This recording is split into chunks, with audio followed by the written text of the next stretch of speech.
Dear children, இன்னைக்கு நம்ம பார்க்க போற டாபிக் வந்துட்டு evolution. Evolution is an orderly change from one form to another.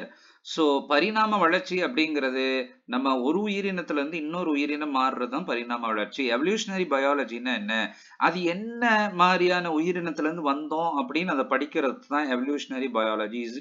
Evolutionary biology is the study of history of life forms on earth. ஒரு உயிரினம் எப்படி தோன்றுனுச்சு அப்படின்னு நம்ம படிக்கிறது தான் evolutionary biology, origin of life. So first the big bang theory. Big bang தியரியில் என்ன சொல்றாங்கன்னா, 20 பில்லியன் ஆண்டுகளுக்கு முன்னாடி ஒரு சூரியன் மாதிரி ஒரு பெரிய ஒரு மாஸ் பாடி வந்து வெடிச்சு சிதறுனுச்சு அப்படின்றாங்க. அப்புறம் பூமி எப்படி தோன்றுனுச்சு, அதுல இருந்து சிதறி வந்தது தான் பூமி.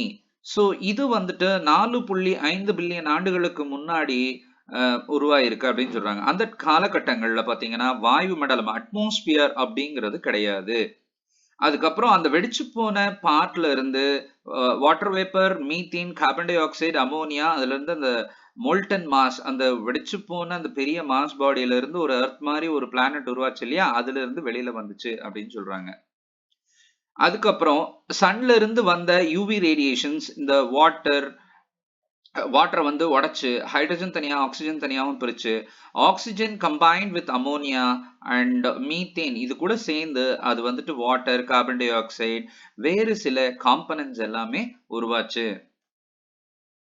ஸோ அதுக்கப்புறம் the ozone layer was formed. Ozone அப்படிங்கிறதோட ஃபார்முலா பார்த்தீங்கன்னா O3. அதுவும் வந்துட்டு அந்த உடைஞ்சதுக்கு அப்புறம் தான் வந்திருக்கு. As it cooled, the water vapor fell as a rain to form oceans. அதுக்கப்புறம் இது கூல் ஆனதுக்கு அப்புறம் அதுல மழை பொழிய ஆரம்பிச்சது. Then life appeared almost 4 billion years ago. அதுக்கப்புறம் அந்த தண்ணியில மழை பெஞ்ச தண்ணியில இருந்தா ஒரு 4 பில்லியன் ஆண்டுகளுக்கு முன்னாடி இருந்து உயிரினம் வந்து உருவாச்சு. ஸோ ஒரு உயிரினம் எப்படி தோன்றுச்சு அப்படின்னு சொல்லிட்டு அதுக்கு நிறைய தியரி சொல்லியிருக்காங்க. அதுல theory of biogenesis, theory of biogenesis, theory of panspermia, theory of creationism, theory of chemical evolution அப்படின்னு சொல்றாங்க. அதுல தியரி ஆஃப் ஸ்பான்டேனியஸ் ஜெனரேஷன் அப்படின்னு என்ன அர்த்தம்னா biogenesis. A means absence of living organism. இது என்ன சொல்றாங்கன்னா, so decaying and rotting matter, கெட்டு போய் அந்த மக்கக்கூடிய அந்த பொருள் லைக் ஸ்ட்ரா, ஸோ அரிசியுடைய அந்த ஸ்ட்ரா, மண்ணு, இதுல இருந்து தான் உயிரினம் வந்து தோன்றுச்சு, உயிரற்றவையிலிருந்து தான் உயிரினம் தோன்றுச்சு அப்படின்றது தான் theory of spontaneous generation. Spontaneous என்ன, திடீர்னு உருவாச்சு. Then Louis Pasteur disproved the abiogenesis theory. ஸோ அந்த தியரியை வந்து இல்ல, இது வந்து நீங்க சொன்னது தப்பு அப்படின்னு அவரு லூயிஸ் பாஸ்டர் அப்படிங்கிறவர் வந்து அதை சில எக்ஸ்பெரிமெண்ட் மூலியமா அதை டெமான்ஸ்ட்ரேட் பண்றாரு. He demonstrated the life comes from only the pre-existing life. இதுல என்ன சொல்ல வர்றாருன்னா, ஒரு உயிரினம் ஏற்கனவே இருந்த ஒரு உயிரினத்துல இருந்து தான் தோற்றுவிக்கப்படுகிறது. He showed that life did not come from the killed yeast. செத்து போன ஒரு ஈஸ்ட்ல இருந்து வரல. எதுல, அந்த கெட்டுப்போன ஈஸ்ட் வந்து ஒரு க்ளோஸ்ட் ப்ரீஸ்டர்லைஸ்ட் அப்படின்னா அதுக்குள்ள எந்த ஒரு கண்டாமினேஷன் இல்லாம இருக்கிற ஒரு ஃபிளாஸ்க்ல வளர்த்துறாரு, அதுல இருந்து உயிரினம் வரல. ஆனா அதே ஒரு ஓப்பன் ஃபிளாஸ்க் வச்சிருக்காங்கன்னா அதுல இருந்து உயிரினங்கள் வந்திருக்கு. தியரி ஆஃப் பயோஜெனசிஸ் இதை சொன்னது யாரு அப்படின்னாக்கா Francesco Redi, Spallanzani and Louis Pasteur. இவங்க என்ன சொல்றாங்கன்னா, life originated from the pre existing life. ப்ரீனா பிஃபோர், எக்ஸிஸ்டிங்னா இருந்த ஒரு உயிரினத்துல இருந்தா ஒரு உயிரினம் வந்திருக்கு. But it does not explain the origin of first life. ஆனா இவங்களுக்கு வந்து முதல்ல ஒரு உயிரினம் எப்படிப்பா தோன்றுச்சு அப்படின்னு அதை சொல்லல. காஸ்மிக் தியரி ஆஃப் பான்ஸ்பெரிமா அப்படின்னு சொல்றாங்க. அதுல என்ன சொல்றாங்கன்னா, it states that the unit of life spores were transferred to different planets including Earth. So இப்போ நம்ம ஃபங்கைலாம் ஸ்போர்ஸ் பார்த்துருப்பீங்க இல்லையா, அந்த மாதிரி ஒரு ஸ்போர்ஸ் அப்படிங்கிறது ஒன்று வந்துட்டு பூமிக்குள்ள வந்து உயிரினங்கள் தோன்றுச்சு அப்படின்னு சொல்றாங்க. தியரி ஆஃப் ஸ்பெஷல் கிரியேஷன்ல என்ன சொல்றாங்கன்னா, கடவுள் தான்ப்பா எல்லாம் உருவாக்குனார். இந்த உலகத்துல இருக்க உயிரினங்கள், உயிரற்றவை எல்லாமே பாத்தீங்கன்னா ஒரு சூப்பர் நேச்சுரல் பவர், கடவுள் தான் உருவாக்குனாங்க அப்படின்றாங்க.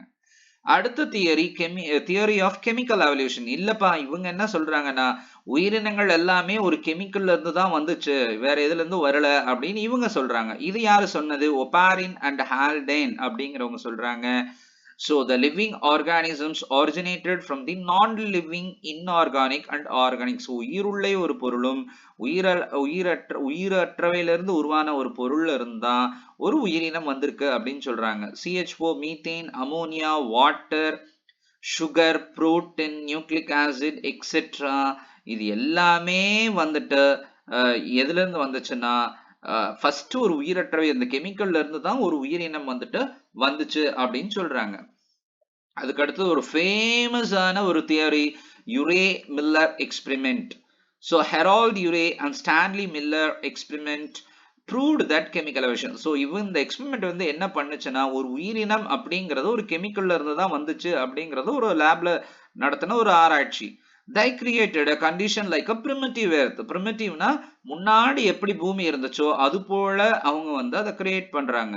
லைக் ஹை டெம்பரேச்சர், ரொம்ப அதிகமான வெப்பம், வால்கானிக் ஸ்ட்ராம்ஸ், இந்த எரிமலை குழம்பு மாதிரி, த ரெடியூசிங் அட்மாஸ்பியரை வந்து ஒரு லிமிட்டடா வச்சு அதுல என்னென்ன காம்பனன்ட்ஸ் இருக்கணுமோ, மீத்தேன், அமோனியா, வாட்டர், இது எல்லாத்தையும் வச்சுட்டு அவங்க ஒரு லேப்ல ஒரு கிளாஸ் அப்பேரட்டஸை வந்து கிரியேட் பண்றாங்க. கிரியேட் பண்ணி அதுல இருந்து எப்படி உயிரினம் வந்துச்சுன்றதை கண்டுபிடிக்கிறாங்க.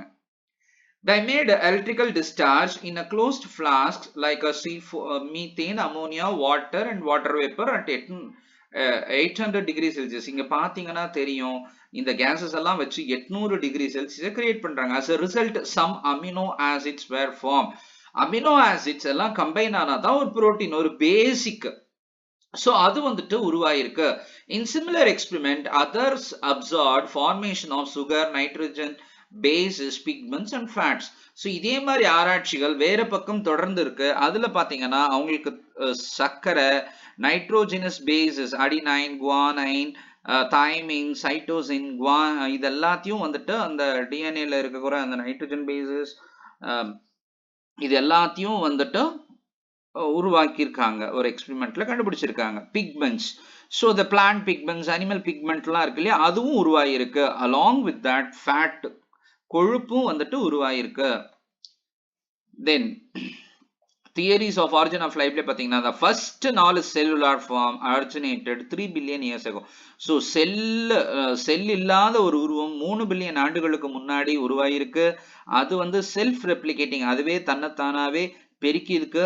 மெட்டபாலிக் கேப்சியூல், மெட்டபாலிக் அப்படின்னா என்ன அர்த்தம்? Sequence of biochemical reactions occurs in our body. So அது மாதிரி ஒரு ஸ்போர்ஸ் மாதிரி ஒரு கண்டைனிங் ஒரு சப்ஸ்டன்ஸ் வந்து உருவாயிருக்கு. கண்டைனிங் மேக்ரோ மாலிகூல்ஸ், அதுல இருந்து தான் லைக் ஆர்என்ஏ, புரோட்டீன், பாலிசாக்கரைட்லாம் உருவாயிருக்கு அப்படின்னு சொல்றாங்க. நான் cellular form. Theories for evolution. So இதுல வந்து அந்த எவிடன்ஸ் ஃபார் எவல்யூஷன் என்னென்ன, நீங்க எவல்யூஷன் பரிணாம வளர்ச்சியில் உயிரினம் வந்திருக்குன்னு சொல்றீங்க, அதுக்கு என்ன சாட்சி அப்படின்னு கேக்குறாங்க. அதுல பாத்தீங்கன்னா பேலண்டாலஜிக்கல் evidence, morphological and anatomical evidence, biogeographical evidence, adaptive radiation, biochemical evidence, embryological evidence, evidence for evolution by natural selection.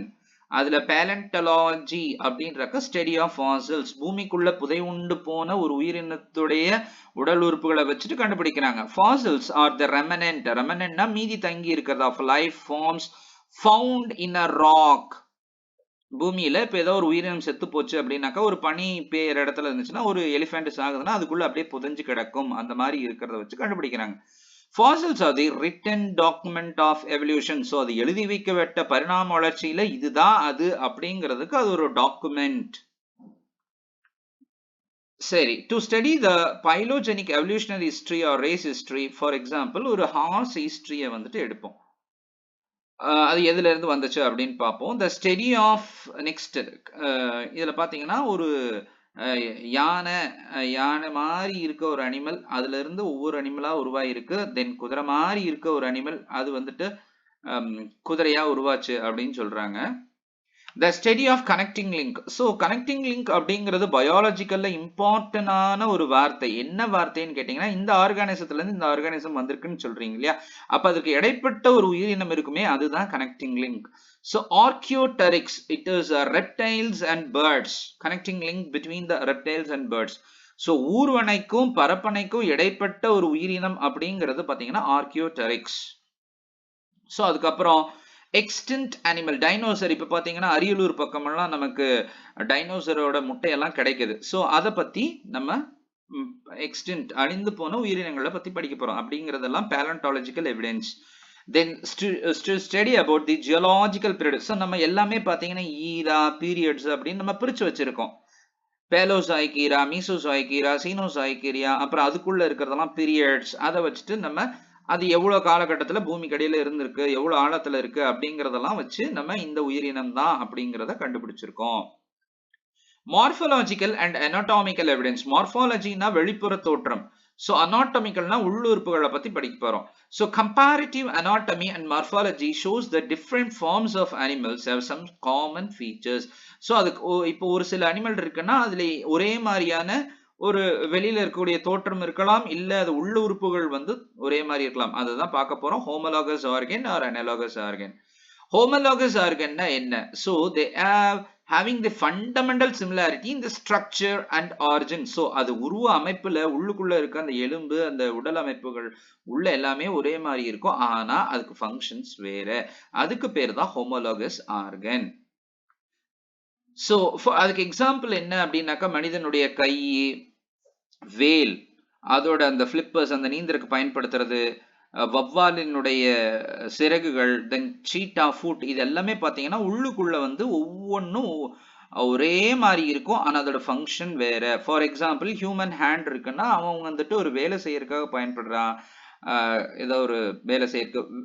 அதே மாதிரி வேலோட ஃபிளிப்பர்ஸ் பார்த்தோன்னா நீந்தருக்கு, பேட்டோட விங்கு பார்த்தோன்னா பறக்கிறதுக்கு, சீட்டாவுடைய ஃபுட் பார்த்தீங்கன்னா வேட்டையாடுறதுக்கு, ஓடுறதுக்கு, நடக்கிறதுக்கு இருக்கு. ஸோ இன்னும் பார்த்தீங்கன்னா ஹியூமன் பிரெயின் இந்த எல்லாம் பார்த்தீங்கன்னா ஸ்ட்ரக்சர்லி சேம் பட் டிஃப்ரெண்ட் ஃபங்க்ஷன். அதே தாவரத்துல பாத்தீங்கன்னா தார்ன்ஸ் அண்ட் தென்ட்ரல். தார்ன்ஸ் அப்படின்னா முள்ளு, தென்ட்ரல் அப்படின்னாக்க இந்த கொடியில சுருண்டு இருக்குமே அதுதான் வந்து தென்ட்ரல் அப்படிங்கிறது. ஸோ போகன்வில்லா அப்படின்னாக்க காகிதப்பூ, குக்குர்பிட்டேசி அப்படிங்கிறது இந்த வெள்ளரிக்காய் அந்த ஃபேமிலியில பாத்தீங்கன்னா அது ரெண்டுமே வந்து same structure but different function. இப்போ இதுல பாத்தீங்கன்னா போகன்வில்லால எடுத்துட்டீங்கன்னா அது ஒரு ப்ரொடெக்ஷன், ஏதாவது ஒரு ஆர்கானிசம் டிஸ்டர்ப் பண்ணாம இருக்கணுங்கிறதுக்காக முள்ளு இருக்கும். ஆனா இதுல தென்றல்ல பாத்தீங்கன்னா அது ஒரு வளர்றதுக்கு ஒரு ஒரு ஒரு ஒரு இடத்துக்கு போய் வளர்றதுக்கு அந்த செடிக்கு அது பயனுள்ளதாக இருக்கிறது. So origin of homologous organ due to the divergent evolution. Divergent evolution na enna? Divergent evolution is the evolution by which a related species become less similar to survive and adapt in a different environment.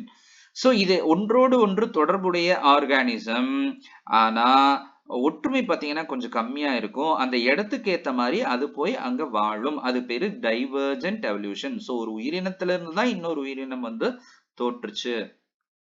Analogous ஆர்கன்னா என்ன?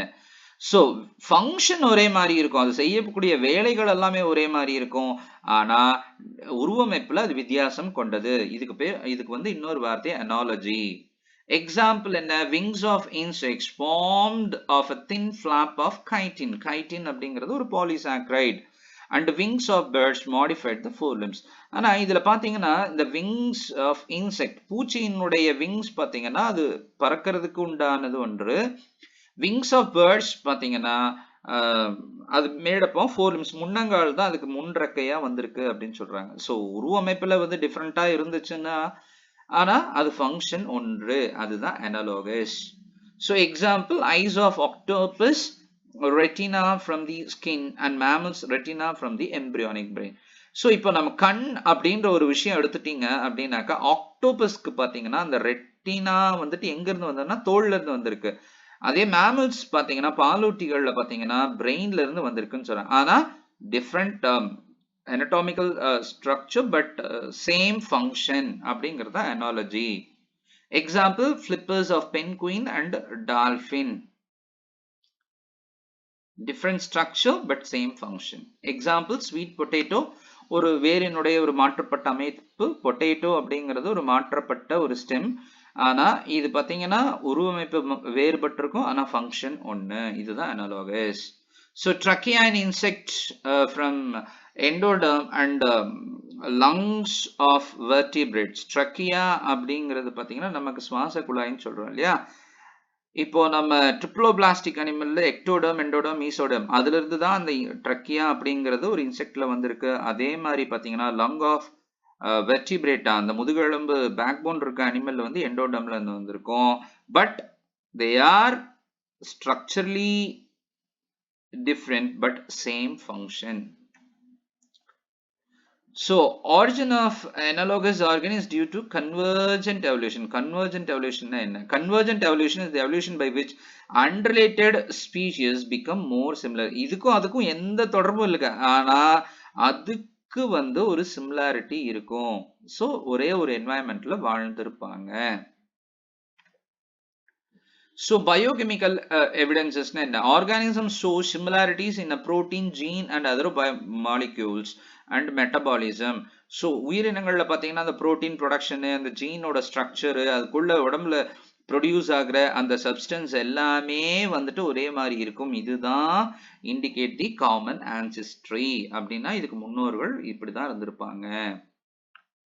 So பயோஜியோகிராபிக்கல் evidence பார்த்தீங்கன்னா adaptive radiations. இதில் வந்து ஒரு அருமையான இந்த பப்ளிக்ல அடிக்கடி கேட்கக்கூடிய இந்த கொஸ்டின் பார்த்தீங்கன்னா அடாப்டிவ் ரேடியேஷன் என்ன? Evolution of adaptation in the evolution of different species in a geographical area starting from a point.